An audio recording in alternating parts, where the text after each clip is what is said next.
Mr. Kristian Schmidt, thank you for your time.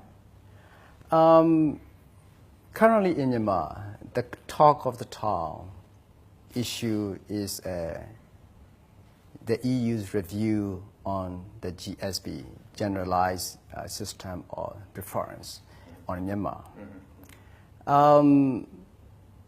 Many people here, government officials, lawmakers, and business people, and trade unions, and the scholars, and workers, are quite concerned of that review as well. Because if the EU revokes the GSP, nearly 500,000 young women will be jobless. They are quite vulnerable if that happens. So, and then recently the EU delegation visited here and met ministers and other stakeholders, and you joined the meeting as well. So what can you share with meetings, and what is any interesting update for us? Mm-hmm. Well, thank you for the question. First of all, I think the introduction of these trade preferences in 2013, it's really a great success. And I think it's something that Myanmar should be proud of, that the EU granted this access as a recognition of the introduction of democratic reforms. And it's been very encouraging to see how Myanmar has taken full advantage of that market access. You know, one thing is to open the doors, but somebody has to invest and then produce and exploit this market access. And the growth of the exports has just been extraordinary, with Myanmar last year having a 1 billion euro surplus with the EU, and you know, no other major trading partner has that. You have a trade deficit with others, but with us you have a trade surplus. And that, I think, is an extraordinary story. I'm a bit sad that it only comes out now in the current context, because it's a positive story that should be told. Also because not only has it created, as you mentioned, hundreds and thousands of jobs, but they are also decent jobs. And I think that is the point I'd really like the Myanmar public to understand, that our trade policy is value-based. It means that we are offering this trade opening and this market access not in our interests, but in your interests. With these values attached. So all the EU companies who have come here and are buying from the garment factories, not only are they creating jobs, but they are also insisting that these jobs are decent, right, that the workers are paid fair wages, that the working conditions are good. And so what you have seen, and we've heard that very clearly from the trade unions, don't believe it because I say it, but you can hear it from the trade unions, from the garment factory owners, and from the workers themselves, that over these past 5 years they have seen the EU market access as an engine for improvements in workers' rights, in energy efficiency, in waste management, etc. So that's very important to understand, that our trade policy is value-based. And we ask only one thing because of that the core UN conventions on human rights and labor rights are respected. Now, to the second part of your question, the great concern about possibly revoking this market access, we are very much aware of that. And I would say the trade mission that was here this week, their very first visit was to the garment factories in Yangon's industrial area to talk to some of the women that are working there, and so to understand their situation, their alternatives to working in the garment industry. So we know that these are entry-level jobs. So how likely for EU to revoke the GSP? No decision has been taken so far. The purpose of the mission was to assess the situation. how likely it is that we will revoke, I think it should be taken very seriously. And we had good discussions this week. I do sense that the government appreciates that this is serious. And when I say this, I mean the broad issues, not just Rakhine State, but what has happened in Kachin State and in Shan states, and also what is happening in terms of freedom of expression. Because it's one thing for the world to understand that what happened in Rakhine State wasn't planned or wished by anyone. But what is difficult for the world to understand is that there is restrictions to humanitarian access when the world wants to help. But yeah, the question and the point many Myanmar people here cannot understand about the GSP is why the EU is reconsidering to revoke the GSP. The impact will be on the ordinary young women and then their families. So a UN fact-finding mission report also said that they recommend the international community should punish those who committed atrocities. But in terms of revoking the GSP, young women will be suffering. Again, I understand the question. I want you to know that the mission, the trade mission, also understands it and has listened to all the arguments, and that no decision will be taken lightly or without appreciating these things. I'd also return the question to you, and through you to the people of Myanmar. The EU is offering market access, generating jobs and opportunities for vulnerable people like the women that you mentioned, more or less at the same time. The opportunities available to the Rohingya has been gradually but systematically eroded, decreasing their access to opportunities, to go fishing, to go plant rice in the paddy fields, restrictions of movement, access to education and health, and finally this latest round of violence in 2016 and 2017. So our concern, if it is for vulnerable people, our point is that that concern must be for all vulnerable people, that human rights are indivisible. Well, yeah, and that we extend, so that human rights are indivisible, and that we extend the world's most generous trade regime to countries that share that fundamental belief. Now, to your second comment, which is why you're not holding those who committed these atrocities to account, my answer is we are doing that as well. We have called for accountability at the United Nations, and we have suspended our military cooperation, and we have, as you probably are aware, also listed for individual sanctions individuals that we believe held direct command responsibility for atrocities committed in Rakhine State. So you are absolutely right, but I would say we are doing. Well, we are quite aware of it, and also the politicians and the lawmakers and also general public are quite aware of it. But when we talk about the GSP, this is a wrong approach because it was directly affecting the livelihood of the vulnerable women again. So that's why, many people in this country are raising the questions, what are you doing, the EU, with these workers? Let me put it back to, who is responsible. I think now the responsibility is with the government of Myanmar to demonstrate to the European Union its commitment for these core conventions and fundamental human rights. I can feel your next question is going to be, but give us time and space. It's a matter of time before you say this. And let me tell you this. We have a lot of patience and understanding for the complexity of the situation in Myanmar. I think that the peace process should be given time and space.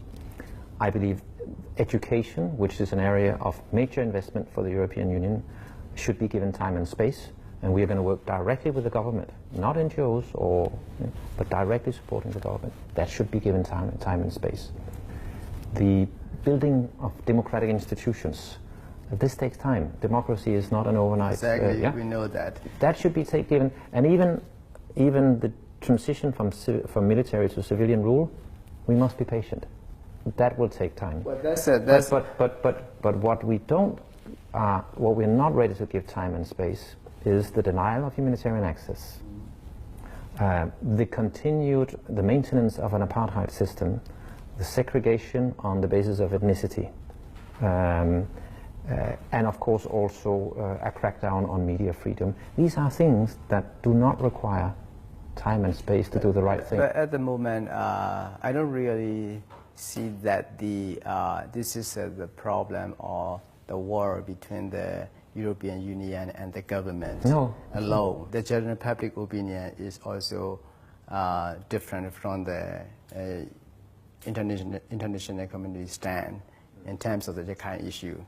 As you say, the Burma is very complex, but in terms of peace process and other things as well. But the biggest complexity is the reconciliation and between the elected government and the military.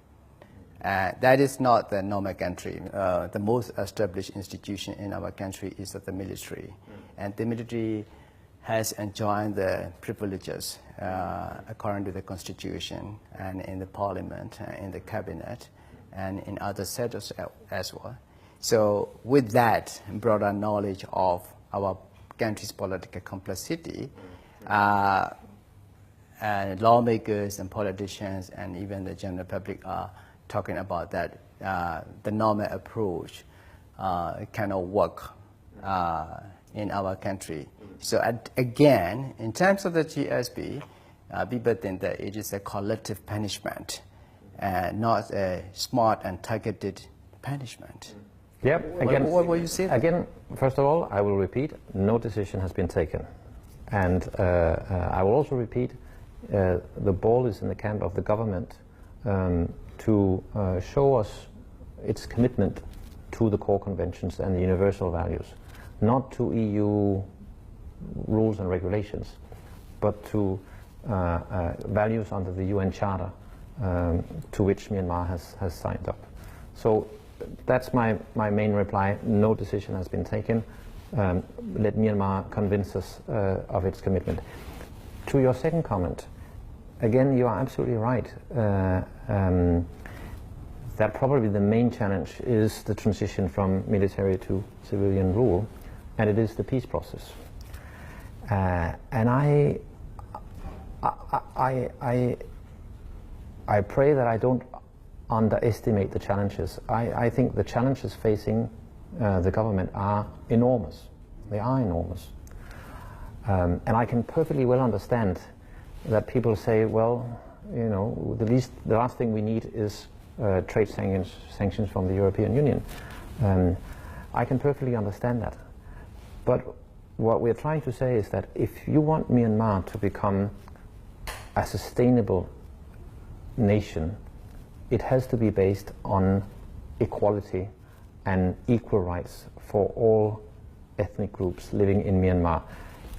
That goes for the Shan, that goes for the Karen, for the Kachin, for the small ethnicities, and it goes for the stateless people of the Rohingya. What is the biggest obstacle for that? What I'm trying to say is that unless that fundamental recognition is accepted, you can't put the Rakhine issue aside.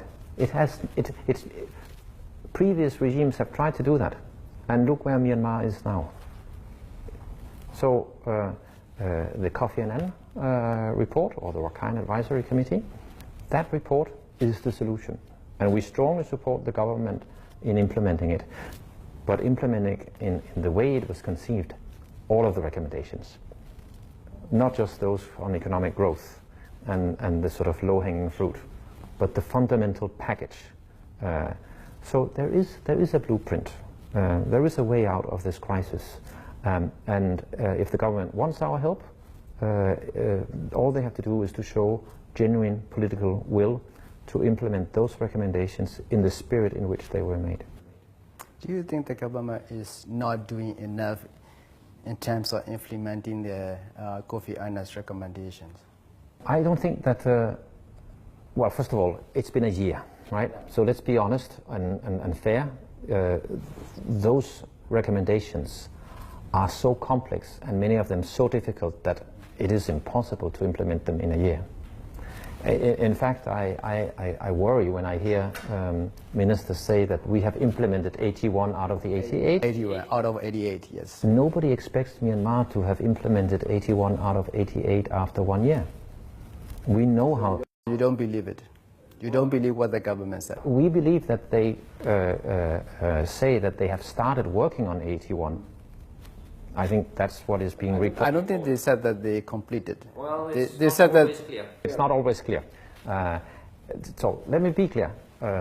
We don't expect the government to have implemented 81 out of 88 after a year. it's impossible. It's impossible.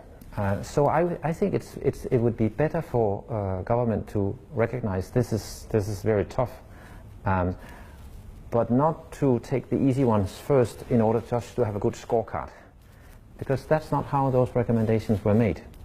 They were made in a manner, and it's very explicit in the report, that they have to be implemented concurrently and holistically. Until you address the fundamental question of freedom of movement and statelessness, all the other recommendations will not work. You cannot give access to education if children cannot move to primary and secondary school and off to university. You cannot extend health services. You can't create economic opportunities if people can't move outside their villages. So it is a package. And when I say we have patience, I mean it. We have understanding that it will take many years to implement it. But where I worry is when I hear it's almost done. That's not good. Well, you also said that, and of course the international community also said the government shouldn't deny, Myanmar shouldn't deny in terms of, Rakhine conflict. Are they denying? Yes, I think to a certain extent there has been.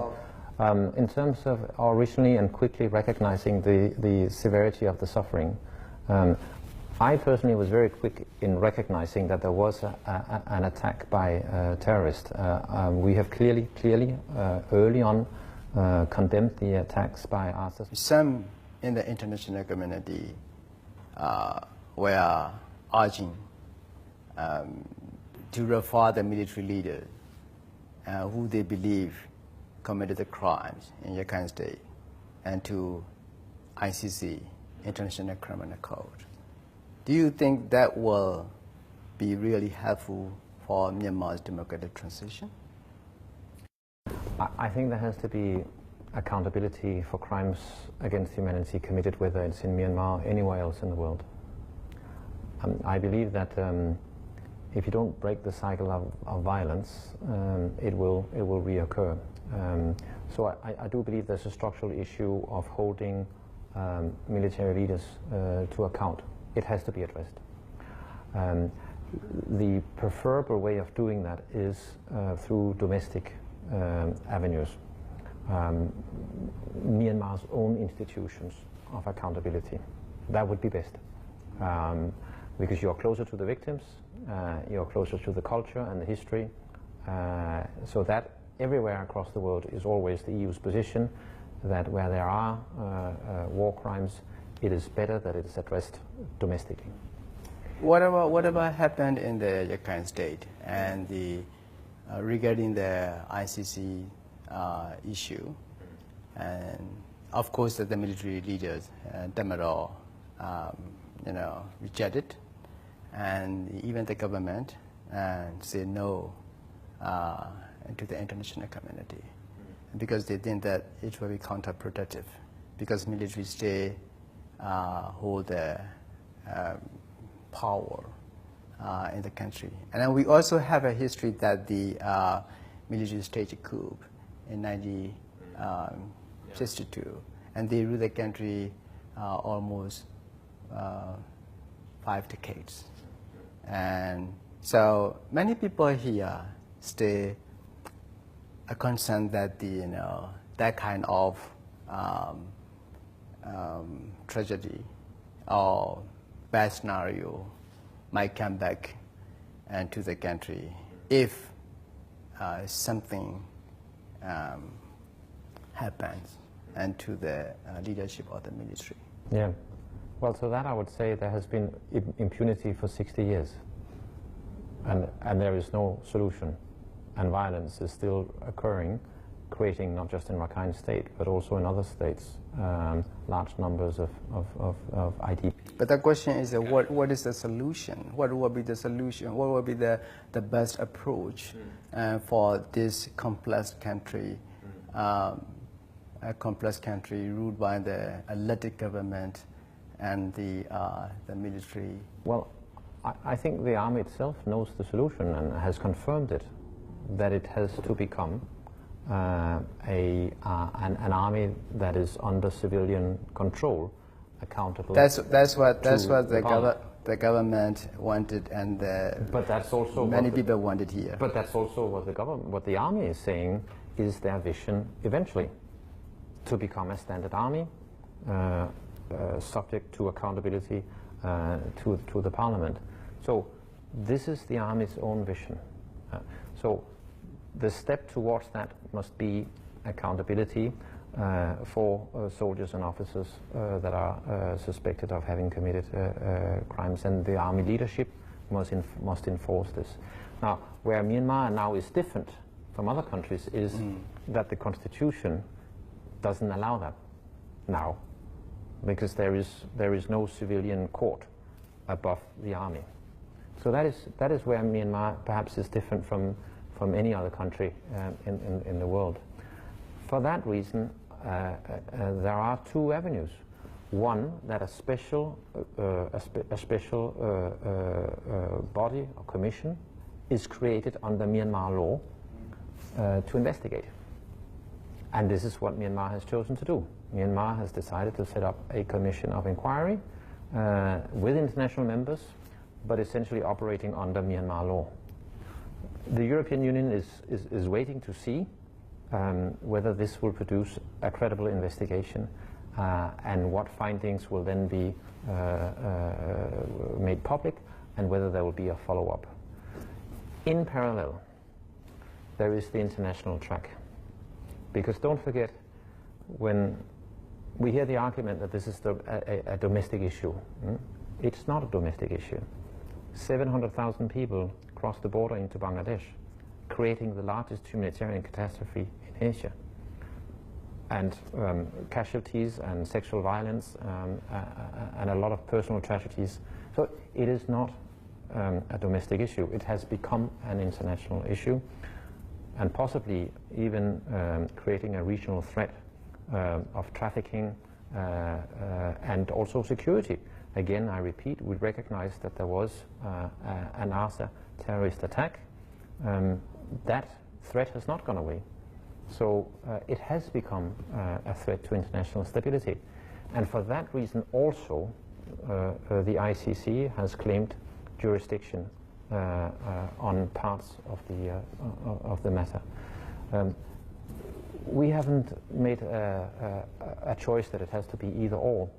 The European Union's position is, in the interest of Myanmar's democratic transition and its future, that we have to see signs of beginning accountability for these crimes, not just for the Rohingya, but also for the Shan, for the Kachin, and for all civilians in Myanmar. That's true. On Myanmar issue, the West and the East are quite different in terms of taking the side. This is not really the West versus Myanmar, Myanmar versus the West. This is kind of the West versus the East on Myanmar issue, because many Asian countries, including Japan, Singapore, and other countries, taking the different approach and on this issue. But the West is different. So that's why Aung San Suu Kyi also said in an interview when she was in Japan, and she said that, you know, friends are not as steadfast as like in the past. Obviously, she was referring to the West, which was her alliance in the past for years. And what she said is that, you know, some people don't want to understand and don't understand the complexity of the country. So I think the reading of the complexity of our country is also very crucial for everyone. What will you respond to what Aung San Suu Kyi said? First of all, I prefer to have my conversations with the state councillor and leader of the country with her rather than out of respect. But having said that, I don't see this as an issue from my perspective between the West and the East. What I'm saying about fighting impunity and having to face even difficult, sensitive issues of skeletons in the past, it applies to the Balkans, to Europe. It has been Europe's policy towards the conflict in South Sudan, in Africa. And we know it's difficult. We know that it takes time to heal these scars. And that it's sometimes easier to say, well, look, let's make peace and move forward. And then deal with the injustices later. But we have seen time and again that unless you also deal with your past, and in Europe's own history we have done it very, very systematically, unless you deal with those injustices in the past, it's going to come back. There will be grievances, historical grievances. If you just try to cover up, they will come back. And Europe, having caused quite a lot of violence in the world, with 2 world wars, we have understood from our own painful history the work we have to do to reconcile, but also to hold the perpetrators accountable. We started international justice through the Nuremberg process, holding Nazi leaders to account. That was the basis for afterwards saying the Nazi leaders have been held to account. Germany can be forgiven. Germany can make peace with France. And the European Union came into existence. Had that not taken place, we wouldn't have a European Union. We would have Nazism coming back. It isn't just because we are obsessed with justice. It's also out of the historical perspective that for the sustainability and the durable peace of Myanmar, these are important foundations on which to build a nation. You use the word covering up in terms of the European history. International community also said that Aung San Suu Kyi was covering up the atrocities or crimes committed by some authorities over there. And I mean, they accuse her of accomplice of this atrocity. Do you agree with that? No, I don't. Why? And I don't.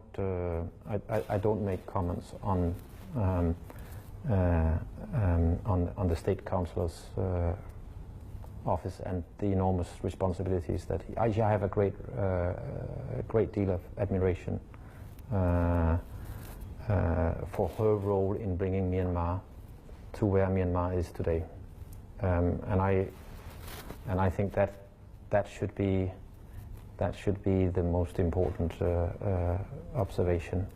Myanmar would not be in the middle of this experiment with democracy had it not been for her courage. How much can you expect from one person? How much can you expect? I think Myanmar is now in a place where it's about building institutions. It's about the people taking Myanmar to the next step. It's about the young generation fighting for democracy, and not just using Facebook to spread hateful messages, but using it to educate about human rights and about economic opportunities and science and etc. No, I don't think it's fair to say that the responsibility lies with one person. The last question. And to make Myanmar's democratic transition and succeed, which role do you really want to play in Myanmar?